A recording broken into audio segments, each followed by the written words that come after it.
got a great sound to play, you know. Just, Hello? Have you ever snogged a lady? We had a technical problem. Are we on? yeah, we're on there. Can I swear? Shit!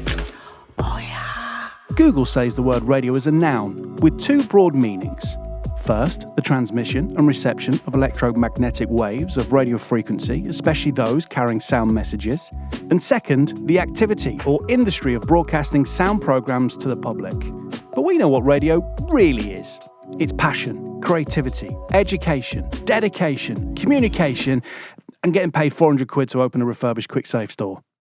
This is Crunch and Roll, the podcast that doesn't take the radio industry too seriously.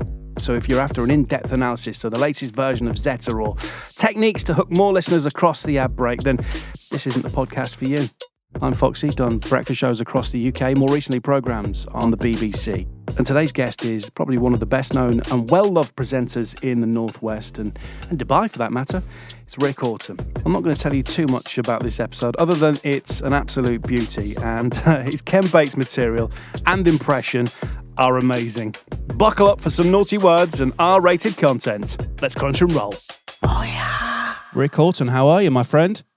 Very well, John. How are you? I'm good. I was just I was driving into the studio this morning thinking, when was the last time I physically saw your face? And it must be well over 20 years ago. In a gutter. And the time that the last time I saw your face would have been when you and I and Mike Borden had gone for a pizza. Do you remember that afternoon?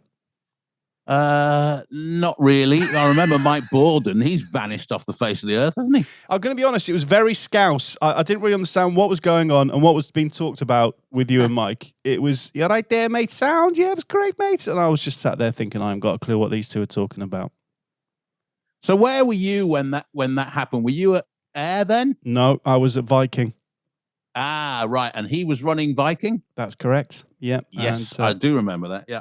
No, you're just pretending, Rick. Obviously, it wasn't a memorable afternoon, and I'm absolutely fine with that. It's No, I remember it. I remember it because I think later on that day, me and him shared numerous bottles of wine, and he was trying to persuade me to go to Viking to do something. I can't remember what it was. that sounds like Mike Borden. Well, let's start right at the beginning then, Rick. So I asked the same question pretty much every pod, but where did your passion start for radio, my friend? It was very clear to me. I was 8 years old. I had control of my mum and dad's record deck, and they had about 3 or 4 7-inch singles. I'd listened to radio in a mate's car, and I'd gone home and thought, wow, that's great. So I started speaking to myself as I was turning the 7-inch records over on the record deck. So whilst I was doing that, I was talking to myself as if I was on the radio. And I was 8 years old, and that's where the passion started, and it never left me. Were you born in Liverpool, Rick?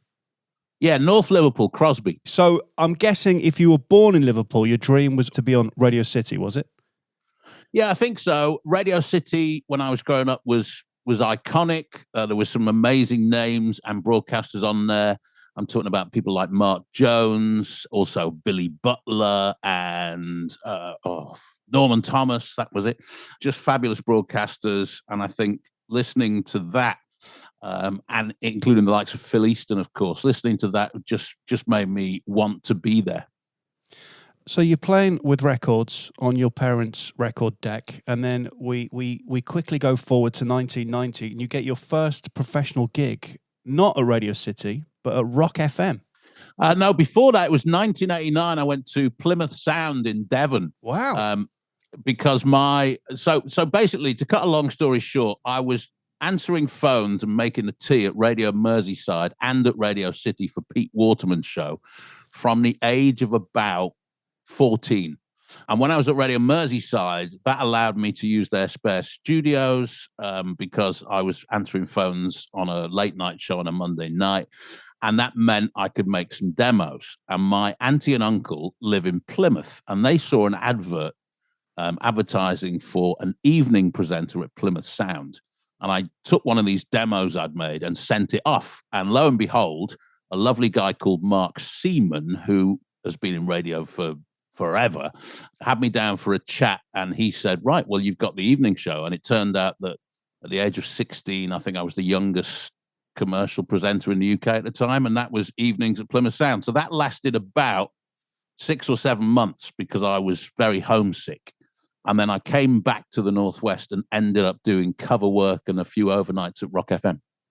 So you were 16 years old, Rick, when you moved down to Plymouth? Yes, 16 years old, living by myself. It was a bit nuts.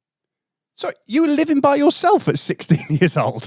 Well, I was living at my auntie and uncle's, but they were at work all day and I was doing the evening show. So I'd leave for work at 5 and get back at about 10:30, 11. So they'd be in bed. So it was like living on my own because I didn't see anyone.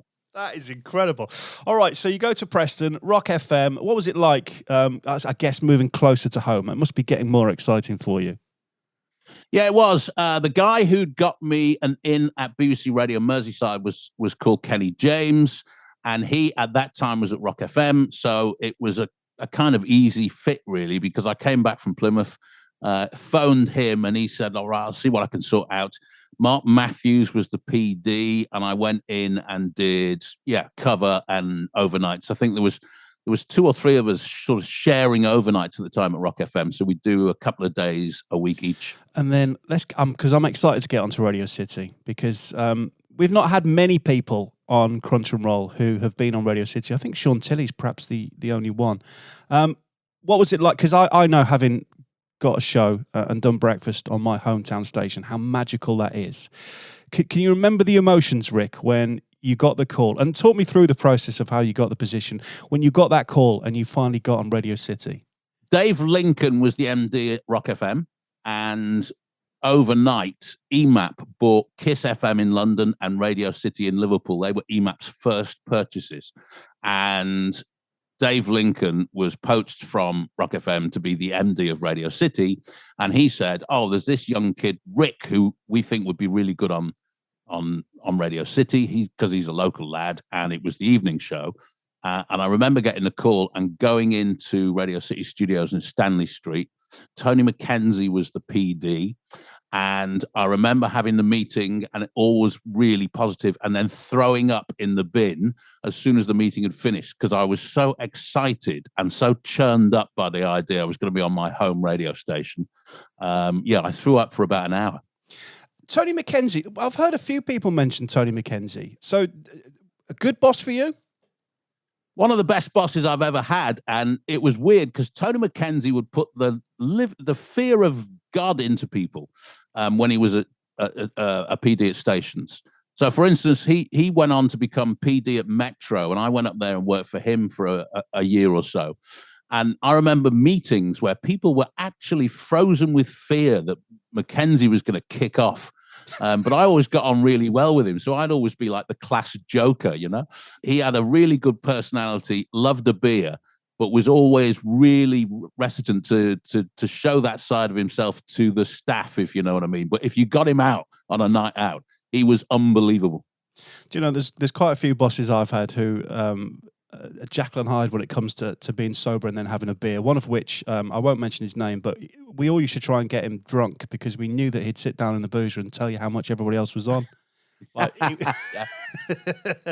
Fun memories of that. Now, you mentioned that, Rick, so Stanley Street, like, my knowledge of the history of Radio City is zilch. So that Stanley Street is not the tower, is it? No, Stanley Street is now, Stanley Street now is the gay street in Liverpool. Liverpool has a really small gay area. You know, in Manchester, you've got Canal Street and that whole area, the gay village. In Liverpool, it's just one street, which is now Stanley Street. But at the time, it wasn't like that. But the Radio City building was on 4 floors.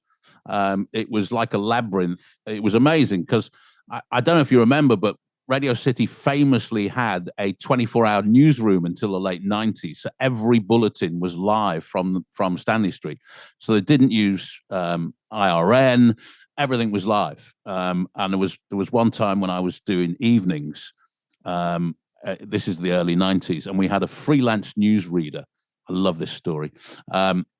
So picture the scene. I'm in the studio on FM, and there's a big studio window behind me, and behind that is a small corridor that led to the news booth, which was on the other side of the corridor with another window. So I could turn behind me and look to make sure the newsreader was in place because we did clock start news, right? Yeah.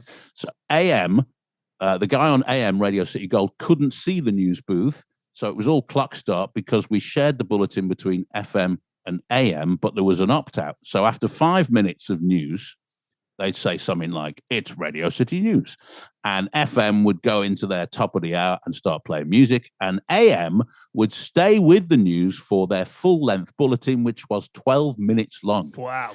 So we had this freelance guy who was a bit of a character. And I won't mention his name because it would be unfair. But at the time, I remember we had like a 30-second news in because we were running a promotion and it mentioned it in the news in or whatever. So I hit my news in at 59:30, to get the clock start at the top of the hour. And I turned behind me. It was a natural reaction. You turn behind you, just make sure the newsreader's there. He wasn't there. So I'm thinking, I'm watching the clock and this thing's counting down and the news in is playing. He's still not there. Next minute, door opens. This guy comes flying down the corridor, clutching all his copy and all his carts. And as he gets past opposite my window, he slips like he's on a banana skin. His legs go in the air and all the carts and all the copy goes flying. So the news in's still playing. He's gathered it all up. He's got into the news booth and the news starts like this. The jingle finishes. Radio City News.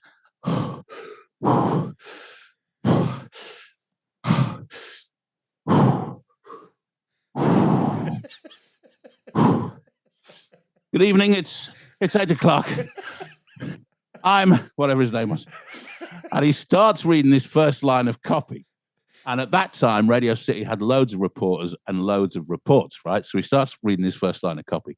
And he says, Graham White reports. And he hits the cart. And it's the wrong cart. It's not Graham White. So he stops it and he says, sorry about that. We'll come back to that story a little bit later on. Then he goes into his next bit of copy and he's reading that. And then he says, John Dever reports. And he hits the cart and it's the Graham White story. So he stops that. He stops that and he goes, sorry about that. I'll bring you that later. He goes into his third piece of copy. At this point, I am legs up on the desk reading the newspaper. Because I know I've got 5 minutes, right? So I'm not really paying that much attention to the bulletin, even though it's comedy gold. By the time he reads the third piece of copy, he presses the cart and it's still the wrong story.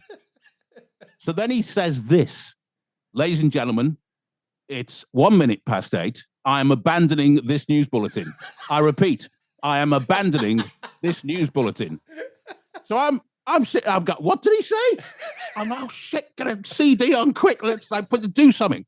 Now, to make matters worse, the guy on Radio City Gold had gone to the pub. No way. So you've got 12 minutes to sink a pint. Yes, there was a pub next door. So I've got 12 minutes. I'll go and have a pint. So Radio City Gold never came back. They're probably still dead air there. It was just the most bizarre thing. That is an amazing story, Rick. I love it. I love it. And do you know one thing? We often share pictures on Facebook of our time in the industry. I often love it when you share yours because when you were at Radio City, you really were a pin-up boy, weren't you? Because you were 17 years old, a good-looking, long-haired dude. And there were crowds of girls waiting for you to come out of the studio when you've done your show, weren't there? Yeah, it is bizarre that because at the time we had 4 channels on the TV, no mobile phones, no internet. So radio was massive. And if you were on Radio City, to be fair, you were a bit of a, without, blowing our own trumpets, you were a bit of a rock star. We all had sign-written XR3Is from... Wow. The local Ford dealer. And, when we did road shows, it was like doing a summer tour. I remember once we did a road show and Boyzone, who were number 1 in the charts at the time, their manager came over to our PR girl and said, can you ask your Radio City DJs to stop signing autographs backstage because they're actually making Boyzone look bad. So it was great. It was brilliant. I remember once coming out of Radio City and I'd left an envelope with my home address upturned on the passenger seat of my car. And the next weekend, there were 40 or 50 girls outside the house. It was nuts. And it was a lovely feeling. But I think it was also something that I think it kept us a bit grounded, actually, because we thought it would have been really easy to let all that go to your head. But I think it had the opposite effect. I think it made us all really appreciative of what we had. And was Radio City sounding good then? Yeah, Tony McKenzie was a really good PD. And one thing that he did, he'd been a marine engineer in the past. And I think he'd worked on one of the pirate ships as the ship's engineer. So he knew his way around equipment. So he set up the Optimod better than anyone I've ever known set it up. The processing was fantastic. It was amazing. And I think back then, the music policy was really good. We were a hip music station, but we had good variety of older stuff in there as well. The lineup was great. It was Tony Snell on breakfast, John O'Hara on mids. Then it was Paul Jordan on lunchtimes, Tony McKenzie himself on drive, me on evenings, and late nights was kind of a myriad of different presenters who came and went over the years, including one of my best friends in radio, which was Brian Moore. There was a guy on late nights called Cass Jones, and the guy on overnights was John Jessup, another good friend of mine. But Cass Jones and John Jessup hated each other. And John Jessup used to have this really long theme tune when he started his overnight show at 2 a.m. It was called, and the theme tune was The Night Cruiser, the Night Cruiser. And this went on for about 7 minutes at the top of his show. So this one time, they never did a handover link, these two, because they really genuinely did not like each other. And Cass Jones, in one of his final links, he said, new survey out today. He said, men with small penises compensate by buying large cars and big houses. The only reason I mention this is because John Jessup's on next, and he's got an awfully long theme tune. Apparently Jessup had him up by the neck on the wall of the studio. It's just great. Well, of course, you come back to Radio City, so we'll touch on that in just a bit. But then you then go on. I mean, you're a very brave man, Rick. So a Scouser goes to Key 103 in Manchester. Yeah, well, yeah. I remember once almost being beaten to a pulp for wearing a Liverpool shirt on FA Cup final day in Manchester. But yeah, I went to Manchester. And again, Dave Lincoln had left Radio City and he'd gone to become MD of Key 103. And yeah, I went across, and Mark Story was the PD with Keith Pringle. Keith left shortly after I joined, but it was a great line. It was Steve Penk, it was Scott Mills on mids, it was Pete Mitchell on lunchtimes, me on drive, and Simon Walkington on evenings, I believe. Wow. Stellar lineup again there. I'm trying to work out your age at this point. So in 1994, Key 103, you would have been 20 years old, 21 years old? Yeah, I think so, yeah. I mean, did you realise that you had just been presenting on two of the biggest radio stations in the UK? Yeah, I suppose I did. Key 103 was a lot different to Radio City. So at Radio City, you were treated like a bit of a star. And like you said, there was also girls outside the studio and all that stuff. Key 103 was almost the opposite. You didn't feel as though people knew you were there. And there was no sort of adoration from listeners like there was at Radio City. So I found it a little difficult at first, but I was able to sort of carve out a bit of a niche doing drive.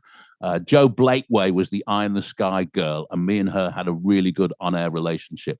So that really helped. And I think, Key 103 always seemed a little bit more serious than Radio City, and probably for good reason. I think at the time it was the biggest station outside of Capital in London. I think we're doing 1 million listeners a month, and now they're doing under 200,000. So it just shows you the change in that station over the years. But it was a big deal. We're having a party. Oh, yeah. Now, this is the bit where I'm really interested, because you then moved to, in 1997, you moved to Dubai to be the gaffer at Channel 4, which is a big station. Did you, in 1997, did you set that station up? Yeah, from scratch, which was really interesting. So at Key 103, I was it come to contract renewal. John Dash was the PD, who I got on with really well and really liked. Dave Lincoln, the MD, I think had got fed up with me because by this point, well, first of all, I'd started going drinking with James Stanage, and that's always a bad thing. So, we'd end up in the Manchester Press Club at 4 a.m. and then James would say, "Right, baby, let's go to Withenshaw Market. They serve ale for the overnight truckers, baby." So I'd kind of fallen on that side of the line. I think Dave Lincoln would have preferred me to stay prim and proper. So the contract came up for renewal, and they said to me, "We want to put you on think about it now. They want to put me on a 3-year deal, and the pay increase wasn't that much. And I knew at the time I was probably the lowest paid on daytime. And also at the time, I was very much in touch with Capital through Clive Dickens and Richard Park. And I said, well, I'd only like to sign a year's contract, please. And I want X amount of money. And when it went back to Dave Lincoln, he said, right, forget it. Let's get rid of him. So John Dash sat me down. He went, "Oh, unfortunately, we're not renewing your contract at all." And I think I still had 6 or 7 months on the existing contract to go. So I kind of thought, oh, God, what am I going to do next? So someone had mentioned to me that they were setting up this first ever English commercial station in Dubai. I didn't even know where Dubai was. It wasn't trendy at the time. No one was talking about it. And I went, yeah, may as well do that. And then I can reconsider my position in the UK, because I thought you could go from Key 103. You either want to go to sort of Capital or Radio 1, or anything else would be a sort of backwards move. So I thought, well, Dubai will be fantastic at this point in my career. So yeah, off I went. And there was 3 of us who flew over. Steve Johnson, a guy called Josh, and we started with a bunch of Now CDs, and it was all very makeshift, but we made it work. And overnight, it sort of transformed the media landscape in Dubai. Everyone listened because it was the first time they'd ever heard local commercial radio as we would have heard it in the UK. And is it true that people that went to Dubai earned big amounts of money? Yeah, back then, the pay was good, and the opportunities alongside what you were doing in the radio was really good too. So, for instance, and there are photos and video somewhere, which I hope stay where they are, I ended up hosting the Dubai version of Supermarket Sweep on the TV. I also did a game show called Aladdin, where I dressed as an Arab and gave away cars. It's just nuts. And on the radio station itself, we used to give away gold bars. Well done, caller number 3. You've won a gold bar. So there was lots of money around then. Not so much now, as far as I know. But back then, it was like, so we're talking 97. Dubai was just starting out as trying to attract Westerners and trying to attract tourism and commerce. So there was a lot of money around, and it was a really exciting time. So you spend a year out in Dubai, and you do return, but we'll get back to that in a bit. And then you come back to the UK, and then you return to Rock FM. Yeah, so in total, I was at Rock FM 3 times. Well done, Rick. Thanks. Rock FM was like, I call it my lifeboat station, because it was like, if the chips were down, I knew I could phone someone who would be at Rock FM and almost certainly get something. Just sounds ridiculous. So I was in Dubai, and I was thinking, right, I've done a year now. I'm a bit worried that my career in the UK would suffer, because a lot of times when you go abroad, it's like you've vanished. So I went back to Rock FM because Paul Jordan was the PD at the time, who I'd worked with at Radio City. And I went back and did mid-mornings on Rock FM. Do you know, every time I speak to somebody who has done a gig at Rock FM, there's always a lot of love for that station. Yeah, it was fantastic. The teams I worked with on 3 separate occasions were all brilliant, all really good friends of mine. the Rockin' Church, the building just had something about it. It was fantastic. The studios were great. There was always a really good sort of young, trendy vibe about Rock FM. And shortly after I went there for the second time in 98, Andy Roberts became PD.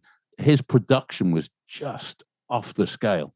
So we sounded really hot. We sounded just the coolest station.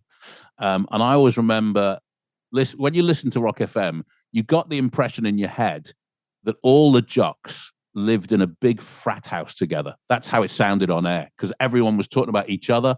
We were talking about, what we'd done last weekend, because invariably we'd all been out on the booze together. So it was great. Now, obviously, I mean, you look down your CV, Rick, and you were loved by EMAP, which means you must have attended quite a few EMAP awards. Yeah, the first one. Were you at the first EMAP awards, John? Which one was that, Rick? Blackpool. No, that sounds filthy. Tell me about that. Oh, so where was I at the time? I was at Key 103. So this must have been pre-97. So it must have been maybe 96, I think, the first EMAP Awards. So it was in Blackpool at the Houghton in Blackpool. And I was already good mates with Rossi and Kev Seed. I remember at one point we stripped Rossi naked, pushed him into the lift and hit every floor. So the doors would open. Every floor he went up. There was something else that happened that day. Oh, that's right. So I was at Q103. Scott Mills was on mid-mornings. And the following morning, I was having breakfast with Mark Story. And it was about 10 o'clock. And the door opened to the breakfast room. And Scott Mills walked in. And Mark went, "Oh, hello, Scott. Are you not supposed to be on the..." That was a terrible impression. "Are you not supposed to be on the air?" And he was supposed to be on the air in Manchester at Q103 at 10. And he just got out of bed. So, yeah, the EMAP Awards were absolutely legendary. I remember Kev Seed, my good friend Kev, at every EMAP Awards he ever attended, whenever someone won an award, he would go on the stage to have his photo taken with whoever had won. He did it year after year after year. It was great. Do you know, talking about Kev Seed, and we'd love to try and get him on this. He was a bit of a legend, wasn't he, at Radio City?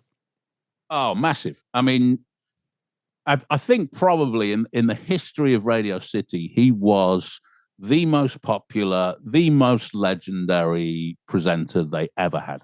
Now, let's go to 1999. You go up north. I mean, you moved around a bit, Rick. You go to Metro.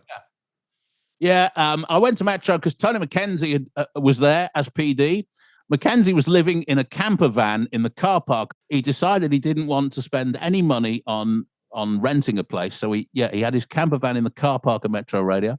And I went up there to do Drive, but then Tony Horn left the breakfast show. So I went on to Breakfast. So I think I did 6 or 7 months on Breakfast until they employed a girl called Anna Schofield to cover that show. Yeah. And I left, not under a cloud, but I kind of thought, I've done a good job on Breakfast. Why don't you just keep me on it? And so my nose was a little bit out of joint. But then coinciding with that, other things came about. So I think I went back to Dubai for some... Yeah, I did. I went back to Dubai and did 5 years in Dubai after that. So there was other opportunities around. You did return to Dubai, back to Channel 4. I mean, was there any reason that was purely because you got booted off Breakfast, you went back to Dubai? The opportunity for Dubai was there. And again, the money was really quite good in Dubai at the time. And I was lucky. 9/11 happened and I think I was doing Drive when I first got back to Dubai. And 9/11 happened. There was a newsreader called Daniel Thompson, who was Canadian, and he was on the news shift when 9/11 happened. And because of the time difference, 9/11 happened at about, 3 p.m. Dubai time. So obviously we covered it. And I said to Danny, just leave the newsroom, come into the studio and we'll do this whole thing together. And we stayed on the air, I think, for an extra 2 or 3 hours, just covering the events. And me and him just realized that we had this really good bond. So then we were asked to do Breakfast. So me and him became sort of the Breakfast double act. And it lasted for nearly 5 years. And it was great. I've got some really good memories of that and some really good audio and genuinely funny stuff. He was more of a producer and almost a comedy writer as well. So the stuff we did together just worked, and he worked really hard. I didn't.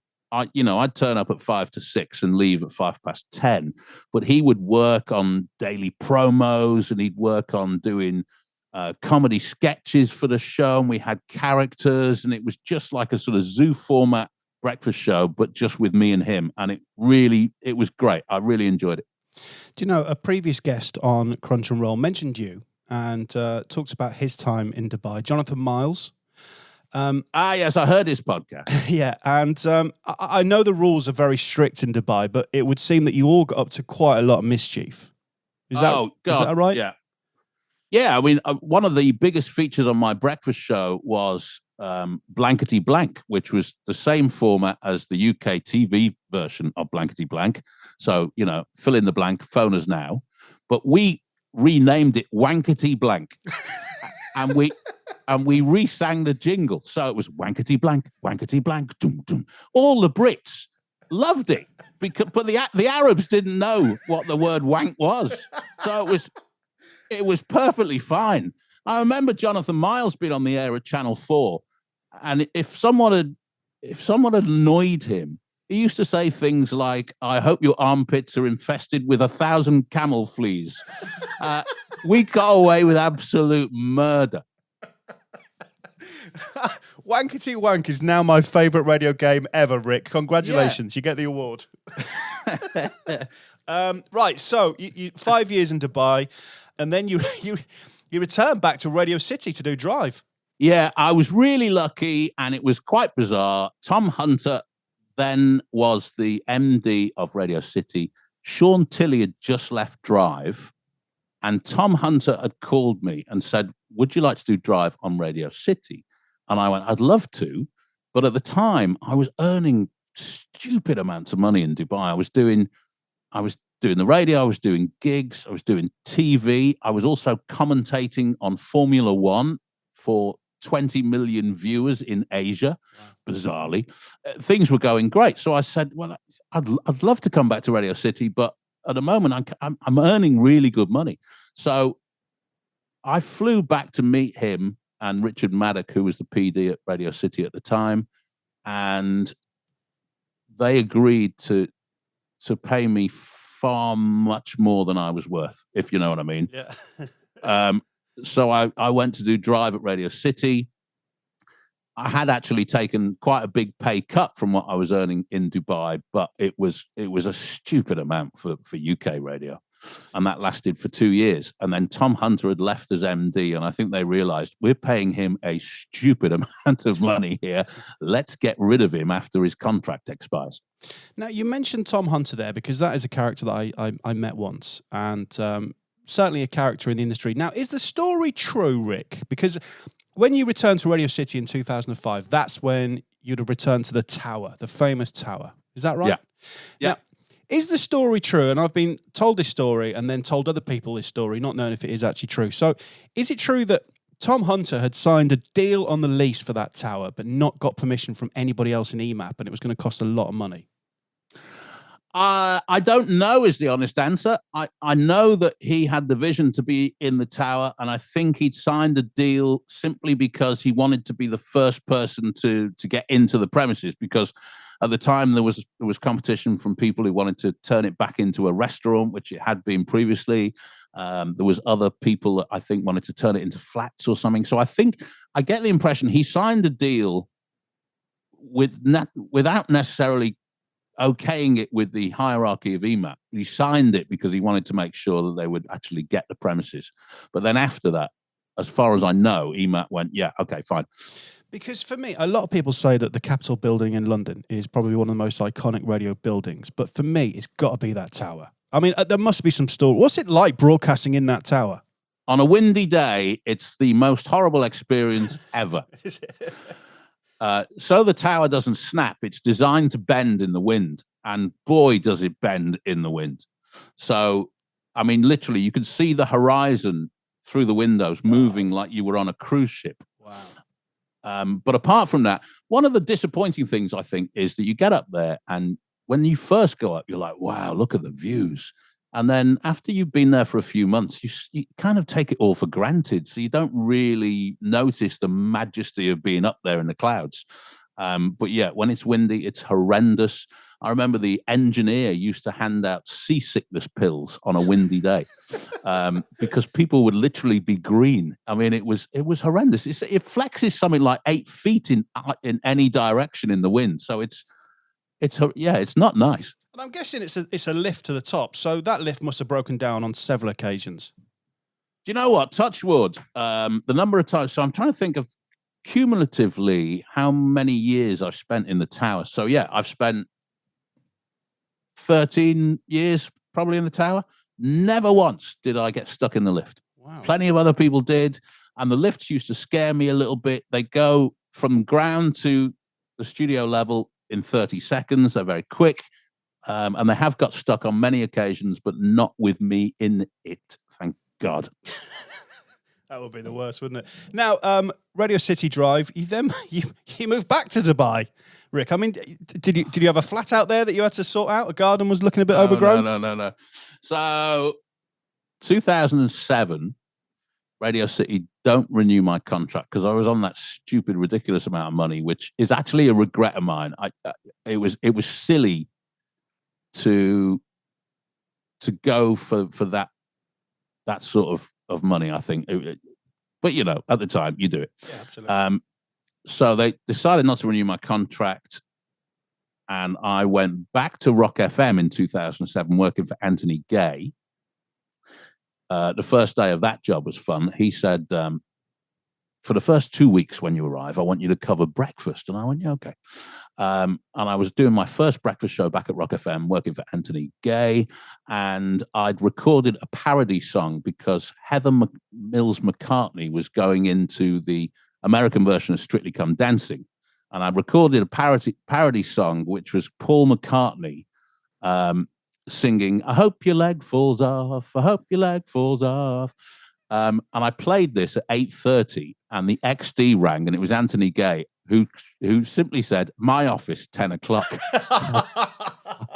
I hadn't even met the guy at this point. So I get off the air at 10 thinking, oh, he's going to be full of praise. I've worked really hard on that parody song. And he went, what the hell are you doing? He said, you know the rule from Steve King, no parody songs, no wind-up calls. We don't do it anymore. So that was the start of my relationship there. But subsequently, I got on really well with Ant. He was great. So I was at Rock FM, then bizarrely was offered the PD's role at Juice in Liverpool, which I was really excited about. I thought, that would be great. It would have been my first management role in the UK for a young, trendy station that was doing really good things in Liverpool. And I was offered the PD's job. At this point, John Dash was the group PD of UTV who owned Juice. And I was all set to start at Juice. In the meantime, I get a phone call from an old boss in Dubai who was opening a new radio station called Coast FM in Dubai. And he said, we want you to come over and we want you to do breakfast like you used to. We want to put you and Danny Thompson back together. This is going to be amazing, blah, blah, blah.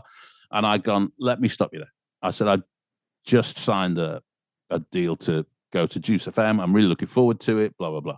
And they said, well, what would it take? And I said, it wouldn't take anything. I can't do it. And that was that. And an hour later, the phone rings again, and it's the owner of this new Coast FM who says, how does £150,000 sound with accommodation provided, blah, blah, blah, blah. And I went, wow, okay. Now, at the time, I was married at the time, and my wife, let's face it, she was all about a dollar. She loved a wonga. So she said, you can't pass up this opportunity. You go over there. Me and the kids will follow. You find schools for the kids. Me and the kids will follow. And by the way, send 80% of your salary back each month to me. Yeah. So stupidly, I ditched the Juice job and went to Dubai, sent 80% of my salary back. The kids and the wife never followed. In fact, whilst I was there, she divorced me. Oh, Rick. and Coast FM had all kinds of problems. You know, they'd spent a lot of money, but they had a transmitter which really didn't work. So the transmitter was way out in the sticks in the middle of the desert, and most of the time the signal never reached Dubai. so no one could hear us. Slight issue. And then the financial crash of 2008 happened, and they basically closed the station after about 7 months of us being there. So they went, oh, that's it. We haven't made any money. No one can hear us. And, well, the financial crash has happened, so goodbye. And that was that. I've just got an image of you stuck in Dubai airport like Tom Hanks in that film Terminal, like not knowing where to go next. It was a bit like that. And the weird thing was, because whilst all that was going on, I'd got divorced. So I had no house. I came back and had to go back and live with my mum and dad in Crosby, Liverpool. And obviously at the time had no career to move on to. So I was lucky that Dave Shearer, a good friend of mine, was the PD at Real Radio in the Northwest. So I ended up doing cover work for Real, and then got back into Radio City doing cover work for them. And I did Radio City Sport for a while. So I was lucky. I was able to pick up, little tidbits of work here and there, and went back to sort of DJing in bars and stuff. And it was pretty good. And then I met my current missus, who is gorgeous and lovely and has transformed my life, and all is good. Now, you mentioned Real Radio there, Radio City, and then you become the PD. You've been a PD a few times now, Rick, but you go to Radio Yorkshire. Did you enjoy being a boss? Yes and no. When I was a boss, I always liked to be liked, I suppose. So in the moments when I should have probably been quite harsh, I probably wasn't harsh enough. And that, I think, was the downfall of my management career, in that some of the best bosses I worked with, you knew exactly what your position was. You knew that if you overstepped the line, you were in for a big bollocking. And when I was a boss, I think I was probably, if anything, I was probably a little bit too soft. But I enjoyed it. I enjoyed the process. I enjoyed the organizational thing. I enjoyed putting teams together and working with teams. The Radio Yorkshire thing was really bizarre. It was Ken Bates, who was the previous owner of Chelsea FC, and then he'd gone to Leeds and owned Leeds, and he'd sold Leeds United to some Arabs. I think they were based in the UAE. He sold it to someone there, and they'd cut him out of some sort of management deal where he was going to stay on as executive chairman. And that was the deal. But then a few months later, they decided, no, we're not having him. So he literally set up Radio Yorkshire as kind of a revenge against Leeds United. So the studios were right opposite Ellen Road.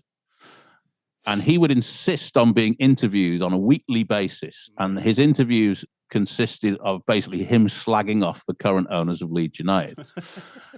And Ken Bates was, if I wrote a book, at least a chapter would be on Ken Bates. And I only worked with a guy for 6 months. He was unbelievable. So you'd walk into a restaurant and he'd click his fingers and say, turn that background music off. And at one point I was in a restaurant with him and there was a baby crying and he got, madam, shut that baby up. And I just, and he lived in Monaco, so he's only allowed in the UK for a certain amount of days per year for his nom-dom status. So I'd work in Leeds Monday to Friday. On a Friday night, I'd drive back over the M62 to Liverpool, and my Emma, me and her would spend the weekend together, and then I'd drive back to Leeds on a Sunday night to start work on a Monday morning. And more often than not, this used to happen. So I'd get home on a Friday, we'd be relaxing, we'd missed each other, we were having a bottle of wine. This one time the phone rings and she answers the phone. And it's Ken Bates. Who went, tell your husband to be in Casino Square, Monaco tomorrow at midday. Bang, the phone goes down. I'm like, oh, you are joking. So middle of the night, and I have to drive to Heathrow, get the flight to Nice, go from Nice airport to the railway station, which is a trek, and then get the train to Monaco. I'd be in Casino Square for midday. He'd be there. He always held court at the Café de Paris every morning. All his meetings and stuff was held there. And it would normally be an hour of his finger in my face. You're useless. You're this, you're that. Followed by the most amazing 3-course lunch with the most expensive bottle of wine. It was just, what a character. I mean, this guy deliberately had hard seats in his boardroom because he wanted people to sit there and feel uncomfortable. It was the most bizarre time. But like I say, 6 months would make at least a chapter or two in a book if I ever wrote it. Well, there's nothing on the commission per se. The dealer does a lot of work in order to... Well, I'm all for being open-minded, but I'm not all for discussing this live on air. Thank you. We are profoundly sorry. Oh, yeah. Right, 2014 then, and you moved to Signal 1 to do Drive. I know when I got the breakfast show on Signal, you sent me a lovely message just to wish me well, and I wasn't really aware of what Signal was like, and you said it's an amazing place to work and it's very unique. Yes. Unique as in going back to 1982. No comment, Rick. No comment. You know what? I mean, God bless them. There was a lot of them. The only radio station I've ever worked at with 4 permanent engineers. Yeah. That is 3 true. receptionists and jam tarts on the reception desk. 7 studios, one of which had a grand piano and a drum kit in it.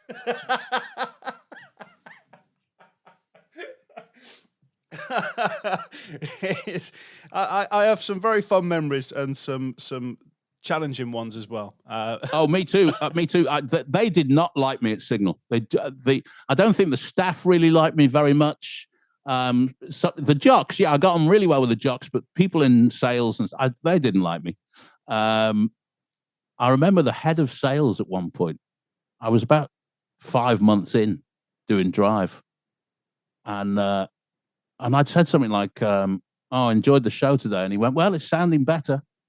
And I was like, "Oh, wow, okay." And I remember some of the callers. So I'd done traffic and travel, and I'd said something like, "There's pedestrians on the M6," and I'd said something like, "Probably morons who've decided to go for a quick stroll," or something like that. Yeah. And the phone lines lit up, and I answered one of the lines, and this woman said, "Well, that's the reason no one's listening to your radio show." And I went, "Well, you were bloody listening, weren't you?" They didn't like me. Well, let's move on quickly then to Radio City 2. Well, you return back home again, Rick. This is great. Radio City 2, without doubt, was my favorite period of broadcasting ever. Was it? Yeah, it was. Chris Rick had hired me. Chris Rick at the time was running Radio City, and Radio City Talk was on FM, and they decided to flip it. So Radio City Talk went to AM, and that freed up an FM frequency, which meant, and they're like gold. So they launched Radio City 2 on FM. I was at Signal at the time, and I signed a contract for Radio City 2 6 months before my Signal contract was up. Chris Rick was the boss, and there's a lovely story there. He had a few drinks at a Christmas party once, Chris Rick, and he said, the only reason I'm in radio is because when you were doing evenings on Radio City in the early 90s, my auntie sent a message over my birthday, and he said, you went really mad on the air, and you gave me the biggest, best, and longest birthday message ever. You went, "Oh, hello, Christopher Rick, it's your birthday. I hope you're having a good day, mate." Blah, blah, blah. And when I heard that, I realized that I wanted to be in radio. So I thought, "Oh, that's a lovely story." Yeah. So he hired me along with Mike Cass, and I started driving Radio City 2. And the brief of the station was music variety, and we were playing the greatest hits, music variety, personality, and localness. And I think you'd agree with me that having that as a brief from management is probably the best brief ever. Yeah. We want your personality to shine through. We want you to talk about the area you grew up in and you love. And we're going to play all these hits, mostly from the 80s and 90s, but we're not going to have the repetition that you sometimes get with commercial radio. And that was the brief. And it was great. I absolutely loved it. Every single minute of it. We did loads of interaction with the audience. Radio City 2 was only in existence for 2 years, but if it had been on air another 6 months, it would have overtaken the original Radio City in Rager. Wow. It was doing so well. And then, of course, we hear the rumors about Greatest Hits Radio, and then that happened. But I know you've got quite good memories of doing, because you obviously then went on to do evenings at Greatest Hits, because you enjoyed that to a certain extent. I mean, I know it was, I'm guessing you would have probably been quite frustrated with the change in format. I hated it. I was setting you up there, Rick. I was setting you up. There's a couple of reasons. I mean, change happens, and I'm not anti-change, and I'm not the sort of person that is bitter about the changes that have occurred in our industry over the last few years. Not at all. You know, change happens, and in a number of ways, some of it's good. And I really regretted the demise of Radio City 2, because there was a couple of options on the table apparently at the time. They could have left Radio City 2 where it was, because it was on FM and it was doing really well. And they decided to encapsulate it into the Greatest Hits network, which was fine. The main reason I didn't enjoy my time there was because I wasn't wanted. So on the day I was told that I was moving to evenings on Greatest Hits, apparently, and this may or may not be true, but apparently 2 or 3 times during that day, it had been decided they were just going to let me go. They weren't going to take me on to Greatest Hits. They were just going to say, well, thanks for everything, goodbye. And I know for a fact that Chris Rick, God bless him, I kind of fought my corner and said, well, hang on, his figures on Drive are amazing, blah, blah, blah. And eventually they'd gone, okay, well, we'll stick him on evenings. So from day one, I knew I wasn't really wanted there. Well, present day, you're now doing shows, weekends and cover at In Demand, because In Demand's doing really well, isn't it? Yeah, really well. And it's so greatly received in the Northwest, and advertising wise, they've got loads of clients. I don't really want to mention figures, but they're doing really good business, good money. Well, it is positive to hear. Do you know one thing, Rick? And I've talked to a lot of people to say that I was going to be chatting to you for this episode of Crunch and Roll. Oh God. No. Do you know, everybody has said what a nice person you are. Everybody. Oh, that's very nice. Do you think there's some people I need to try and get in touch with who'd tell me otherwise? Oh, there's bound to be a few. Yeah, my boss at Greatest Hits Radio. Probably. I think you mentioned your biggest regret, but I sometimes stick this question in there because, I like to know. But what was your biggest regret?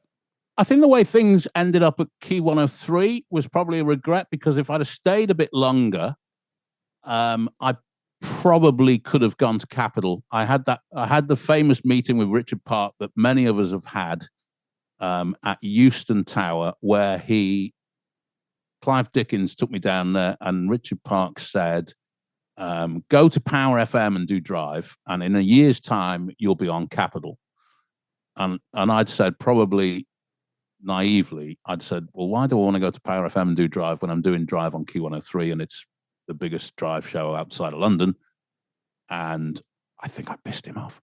So that's a bit of I mean, he's quite easy to piss off, let's face it. But I think that was a slight regret. Apart from that, none really. I mean, you go where the river takes you, don't you, in many, many circumstances. I think there've been times where I've been really lucky to have opportunities fall in my lap, or or make a phone call, and go, I need work. And someone who you've worked with previously or someone who knew about you has gone, yeah, great, we'll sort something out. I think the industry as we speak now is vastly changed. You'll be well aware of what's happening with BBC Local Radio, and most commercial stations now are part of a network of one type or the other. So it's harder now. But I also think there's still lots of opportunity there. I mean, these local DAB stations now are really In Demand is a great example of stations that have been started out of passion and love and everything else, or they've seen a gap in the market and they've gone, you know what, we're going to do this, and they're doing well. They're earning money. They're able to pay wages. It's not like back in the day when you'd start a sort of community station and you'd be struggling to make ends meet. There's a lot of opportunity out there, I think. Well, Rick, it's been an absolute delight to catch up with you over the last hour. You're definitely somebody that I've been desperate to get on Crunch and Roll, because I remember when I must have been about 21, 22 years old, sat with you and Mike Borden, and we're having that pizza, and I'm trying to work out what scouse things you were saying. I'm like, all right there, mate, I'm not entirely sure. But I just remember looking at you thinking you're a legend. A legend in the game, and your CV certainly shows that and demonstrates that. So, Rick, thank you very much. Thank you. It's an absolute honor, I've listened to every Crunch and Roll episode, and they're all great, and I'm honored to be part of the roll call, if you like, of some of those amazing people that you've already spoken to, and the very best with it, because it's great. Rick, we always ask our guests to finish Crunch and Roll. Have you done any voiceover? I'm guessing you have. Yes, I used to be I was the voice of the new 96.9 Air FM. Whilst I was at Q103 for about 2 years, I think I was the station voice for Air. You've been listening to Crunch and Roll with me, Rick Houghton. Subscribe on your favorite podcast app to get every new episode as soon as it drops. Crunch and Roll is a 969 media production presented by John Fox and produced by Simon Bashofsky. Did I say that right?